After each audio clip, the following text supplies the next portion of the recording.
তো আল্লাহ বলেন ইন্নাকা কাদিহুন ইলা রাব্বিকা কাদহান ফামুলাকি। হে মানুষ, তুমি তোমার রবের কাছে পৌঁছা পর্যন্ত কঠোর পরিশ্রম করতে হবে, তারপরে তুমি তোমার রবের সাক্ষাৎ পাবে। তার মানে এই দুনিয়াটা হচ্ছে পরিশ্রমের জায়গা। প্রিয় ভাইরা, এখানে পরিশ্রম না করলে সফলতার দেখা মিলে না। বাঁচতে হলে, সারভাইভ করতে হলে, টিকে থাকতে হলে আপনাকে পরিশ্রম করতে হবে।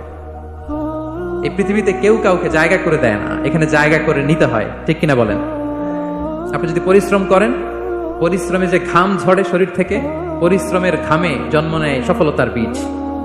আপনি যখন হাড় ভাঙ্গা পরিশ্রম করবেন, এই পরিশ্রমে যে লোনা পানি বেরোবে, যে ঘাম বেরোবে, এই ঘামেই জন্ম নেয় সফলতার বীজ। এবং সফলতার কোনো শর্টকাট হয় না প্রিয় ভাইরা। অনেকে অল্পতে সফল হতে চায়, শর্টকাট খুঁজে, আছে না নাই? না, সফলতার জন্য আপনাকে লং কাটে যেতে হবে। ওখানে কোনো লিফট থাকে না, সিঁড়ি বেয়ে উঠতে হয়। অনেকে চায় যে সফলতার লিফটে উঠবো, সুইচ চাপবো, সাকসেসফুল ইন লাইফ। না, এত সহজ না, আপনাকে সিঁড়ি বেয়ে উঠতে হবে।